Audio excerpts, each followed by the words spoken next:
Hi! To learn more about the Atari Jaguar VR, check out my video on it linked in the description. Go watch it now, I'll wait. Okay, they're gone, quick, steal their stuff!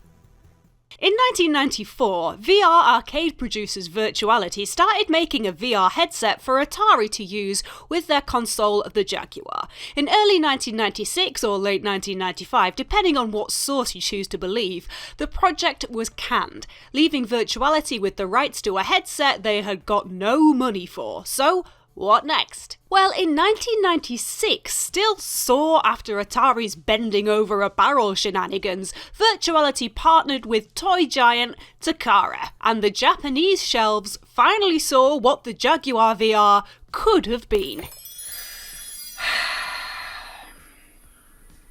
This is the Dynovisor. It was a Japan-only release and it saw shelves in mid-1996, not too long before Virtuality dissolved and Jaguar flopped.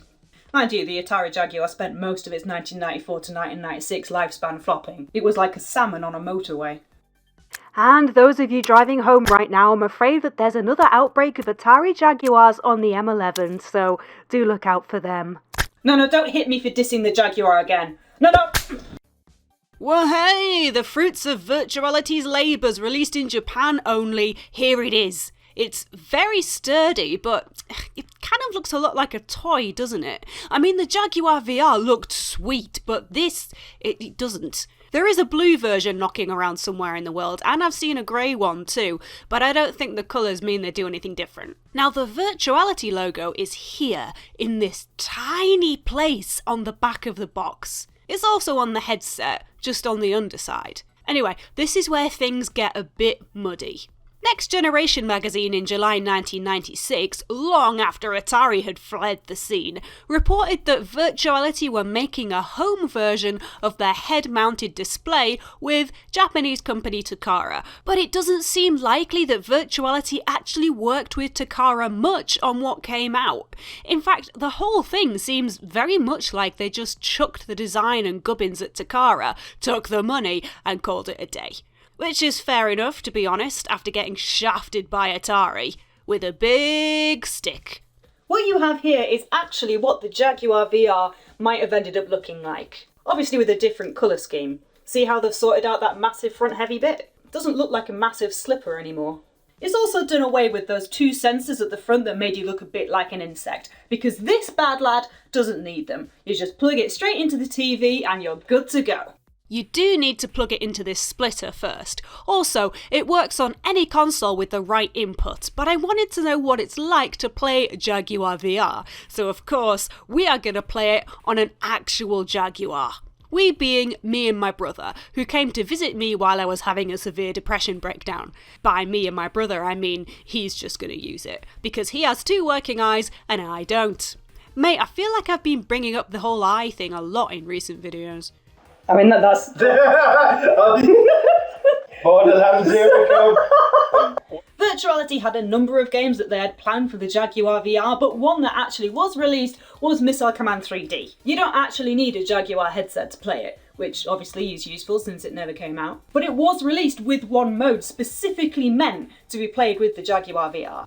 Missile Command is a classic 1980s arcade game. You need to use bombs to stop alien missiles from destroying these cities. It's a solid game that holds up now, honestly, but it feels like a bit of an odd choice for a VR game. Here's a boxed copy of the Jaguar version at the Retro Computer Museum in Leicester. It doesn't exactly scream about being a virtual reality game on the box.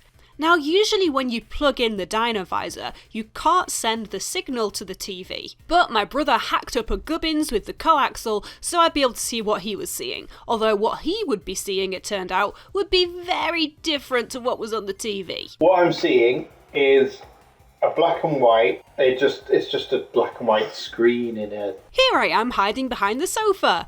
I wasn't joking about having a serious depressive episode. When this video was taken, I hadn't even brushed my hair in like 6 days, so apologies for looking as rough as a cat's tongue. Now, let's dance. Now, the Dynovisor was only showing in black and white, but that's only because we're playing a Japanese headset on a PAL console. This thing does actually play in colour otherwise, and apparently in a colour close enough to what you'd normally see on a TV. But don't worry, the similarities are going to end there. You know me, I wouldn't be talking about this thing if it wasn't baubles. Also, I kind of enjoy bullying my brother into using this kind of crap. This is payback for the time you deleted my Ocarina of Time save game, you desk. My breathing is quite heavily restricted currently. The pieces of plastic to mount it and rest it on your head are embedding and engraving themselves into the side of my nostrils. There's 2 screens in the unit and they are small. Smaller than the screens on the virtuality headsets in the arcades, with a much smaller field of view. This is more like looking into a Viewmaster. Which, by the way, I have one of because I saw this on eBay and was promised Thrills of Mac 2 and thought, well, I'll have that. And then I got it, and it wasn't Thrills of Mac 2 at all, just some lads knocking about in front of some planes, thank you very much. But for someone with 2 working eyes, it seems that it's set up inside the same way that the Virtuality arcade headsets are, with 2 screens working together to give the illusion of one big screen. Kind of like if you sit really, really close to the TV. This one was donated to me by Re-Enthused, who's also done a video on it which I'll link in the description. He told me he has a number of these fellas and apparently they all work just as badly. Because this visor wasn't sold as being a 3D system specifically, well mostly, we had to go on the original Missile Command first. Oh my goodness. I've got to pull a silly face because otherwise the thing impales your face. Well, the game looks nice enough on the big screen. Didn't look so nice for Daniel, of course. Like I said, playing on a PAL console, you get grey. Honestly, unsure if it was better or worse for my brother that he wasn't getting it in colour. Basically, what you get on the Dynovisor is what you would normally see on the TV, but it's all sort of blurry and out of focus. Plus, the resolution can make you feel a bit queasy because it sort of looks like it's buffering a little bit all the time. You know what I mean? You know what I mean. Now, the Jaguar controller has a load of buttons because it thinks it's a phone, and they usually have a function in each game. Right, let me just try to... Right. Oh goodness, no, not like that, no, no, no. No. Ah, Apparently its only function in Missile Command 3D is to make the view on this game mental. I mean, who doesn't want to play like this? Right, so you're in Right. Right, so... I'm getting pummeled.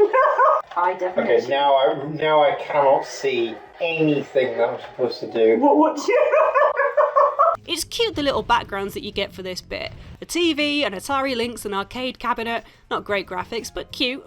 Nice. Nothing VR here though, apparently. Is there any 3D effect with the links? There is absolutely nothing going on. Oh look, I've seen how bad I look in the camera and I decide to throw on some powder and run a comb through my hair. What in the world are you doing? I've just realised I look like shit. I am on camera, so... I'm there mucking around and I just turned on and you're there. Oh, crap. Pro tip, you can usually tell how depressed I've been judging by the amount of knots in my hair. Oh, there you are! I haven't seen you in 2 days! Come on, mate, you must be hungry. The 3D part is the core game, and yeah, it actually doesn't look that bad. By this point, his face was proper sweating and his nose running from the pressure on his sinuses. I might have felt a bit bad for making him wear it if I didn't find it hilarious. The plastic around the eyes is really sharp. Even after just a couple of minutes of using it, you're going to start to hurt. Oh my goodness. So- you couldn't wear this for any longer than like 15 minutes at a time. The Jaguar headset had the same plastic eye, so keep it on. This thing was supposed to be an amazing gameplay experience, something that makes you feel proper involved in the game. I mean, you try playing Battlefront 2 with a massive weight crushing down on your head. And by a massive weight, I mean a Dynovisor, not the threat of microtransactions. Missiles come down, you shoot them. Start again in a different area. It's not even a bad game really, it's alright, it's nothing to write home about though. Dear Dad, I am writing to you to tell you that Missile Command 3D on the Jaguar isn't anything to write home about. I can't think of anything that I'd like to write home about, because even when I rang you all excited about having played a virtuality machine from the 90s, you responded the same way that you did when I rang you and told you about my new toaster. P.S. Can I borrow a £5? Love you. I can't see anything. What do you mean you can't see anything? Like, when you look up at the sun there like that, Yeah. like, you cannot see any missile. I don't know what that is. Stuff. You can't see the missiles coming for ages. Let's move on to the actual virtual reality part of the game that the virtuality team worked on. That's dizzy. Oh boy, I can't wait to be transported to an undersea area where there's like some little buildings I need to stop being blown up. That's top of my list of virtual worlds to visit. Just after the Legend of Zelda universe and super actual life as a functioning human being, brothers. Is this it? Is this the badass virtual reality experience we've all been waiting for? Alright, well, what we've got here is pretty much the same game we were just playing, but this time you've got a 180 degree turning, and you can look up and down. Ambassador, you are really spoiling us. Oh my goodness, you can barely see. Yeah, this thing doesn't have any motion sensors at all, which was kind of the key selling point of what was going to be the Jaguar VR. To just try and get an idea of what an actual Jaguar VR would have felt like, I got Daniel to move his head in the direction that he was pressing the D-pad, because I thought that might make it feel a little bit more like VR. He didn't seem to like it that much. Is that helping? No. The problem is, when your eyes are having difficulty focusing on something, it kind of makes it worse when you're sort of, moving around in a 3D sphere. But it all looks really laggy in the Dynovisor screens, and it really is so hard to get a decent clear view on what's going on because everything is so blurry on the edges. Ah, there's a lad! And he's not happy. What is that? I've done What's everything that? right. What's that lozenge? What is that? What is that? What are you playing at? Get it. What are you playing at? What the? When he took the goggles off, my test subject seemed to be in actual pain. Oh. Virtuality, yeah. Oh. Are you okay? Oh, so bad. Let me see your face. My nose. So painful using it. It's so painful. It's so painful. You can't see it too well on this camera, but he had seriously deep grooves in his face, like someone had tried to gouge out his eyes with a pair of binoculars. I took a quick look at Re-Enthused gameplay video of the Dynovisor, which is linked in the description, and it looks like his other Dynovisor has the exact same ghosting issue that mine has. Oh boy, you gotta love that feeling that you're suffering from double vision. Perfect gaming experience. Absolute state of this. I bet this is what being drunk looks like to people with glaucomas. To be fair, Missile Command 3D does look a lot like a night out in Newcastle, so virtual reality points for that. I was gonna try and pull this thing apart and see what's going on with the gubbins inside, but it's got these anti-tamper screw things. And I know if I take a video of me trying to crack the thing open with a crowbar, I'm gonna get a lot of hate mail. Anyway, even if there wasn't a problem with the ghosting, my brother is having a pretty bad time here because of the design of the actual headset. There's also a weird sort of blurriness to the images inside the headset too, which has you fiddling with the knobs on it, but getting no payoff. It's like a Saturday night. So, despite the potential of the hardware Takara was presented with, the company chose to cut out everything expensive and anything that made the originally designed virtuality headsets, functional as VR headsets. And then they went ahead and stuck a massive price tag on it anyway. Here's the original sticker from when it was sold. That's $300 at the time. This is an utter rip-off. I don't care how into the idea of VR you were at the time, because this isn't even close to being VR. This is about as VR as the Takara zone. This thing, it hurts your eyes and face so much it's like a spin class for your sinuses. I guess you have to remember that to make an actual VR headset, Takara would have had to actually invest in games that could be used with that headset. Still baubles though. Next Generation magazine in 1996 did actually write that the first version of the Dynovisor would be little more than a viewing headset which will work with consoles or TV. The headset creates the illusion of watching a giant TV screen. Well, that's baubles. It doesn't give the illusion of that at all. More like sitting too close to a CRT monitor. But the article also stated that a source from Virtuality had said that if the project is successful, an upgraded version will be released that uses head tracking technology. The frustrating as all Pop-Tarts thing about this whole situation is that Virtuality already knew what technology was needed to actually make a decent VR headset. So what happened here? Well, I know you want answers from a documentary like this, but I can't give you those answers. Seems like from a press and reporting standpoint, Virtuality and Takara kept that kind of thing to themselves. Maybe Takara figured the head tracking version would cost too much to manufacture and sales wouldn't offset that. Remember, companies have to buy parts in bulk, so expensive parts are gonna rack up a hench bill. After all, Atari backed away from the investment in the mass production of the higher tech parts for the Jaguar VR. But even if Atari wasn't bleeding money, this would have been a big investment with no guaranteed payoff. Well, the Dynovisor did actually sell well enough, so it was a gamble that paid off, it seems. Even though this thing is pretty rubbish, it was enough of a novelty for gamers to, for some reason, shell out for it, and in December 1996, Virtuality reported that the Dynovisor was selling way better than expected, with the first 50,000 units of these hench bad lads getting flogged before Christmas just about. And it got decent press in Japan too. さらにこの迫力でビデオやテレビも楽しめるんです。アクションもの、スポーツもの、何でも OK。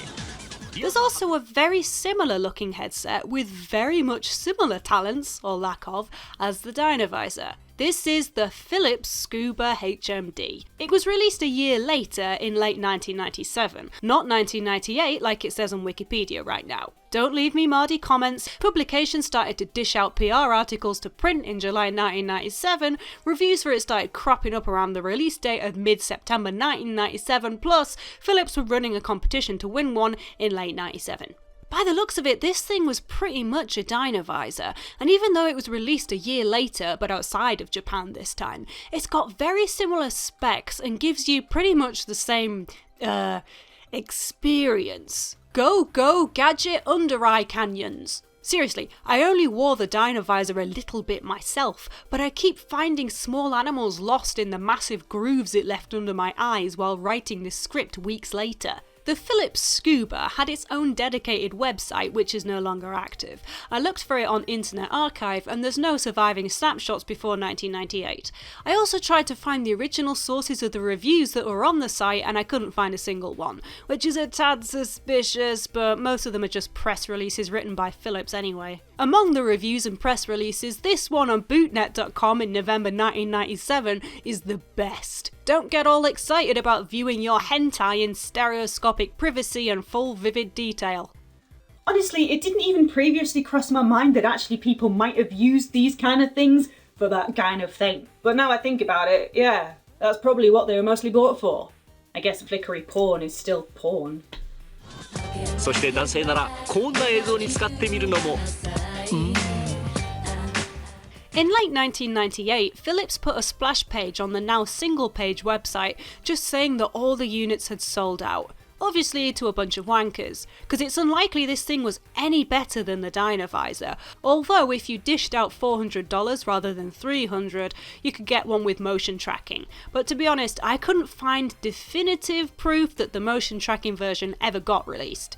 There is a review on the archived Scuba FX website from the OC register in November 1996, which is after the Dynovisor got released in Japan, but still a good while before the Scuba would be released, in which the writer talks about having played a motion sensor version of the Scuba in the Comdex Technology Trade Show. But where are the motion sensor units? I have no idea. Maybe that version turned out to be just too expensive to make. By the way, the website was allowed to expire in 1998 and it floated from owner to owner, and before the domain got abandoned completely, it spent a while being a Japanese porn website, which I didn't want to see. Kind of fitting though, I suppose. You could watch it on your Dynovisor or Scuba. Ew! Oh, what the... Oh, jeez! I put myself through this crap so you don't have to. No, don't try and find the Japanese porn site. No, I see you. At least wait until after the video, jeez. The Dynovisor and the Scuba, two disappointing children of the Jaguar VR. So there you have it, the sad end to the Jaguar VR. Ah well, at least today we've got awesome home VR systems. Kinda makes you marvel at how far we've come. Feel smashed. Do a big fever, I feel like I've got flu. Caught something off this anyway. Well, there's only one thing left to do. Use it for what most people used it for. Watching porn.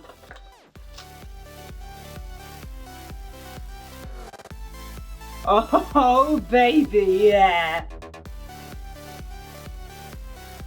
Oh, yeah.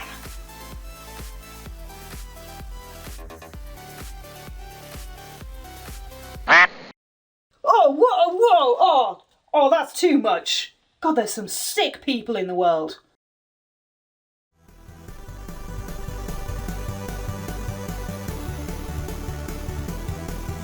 Thank you so much for watching. If you like what I'm doing here, please subscribe. You can also find me on Twitter or Facebook, but it does make me incredibly happy to know that I'm making some of you guys smile. Bye.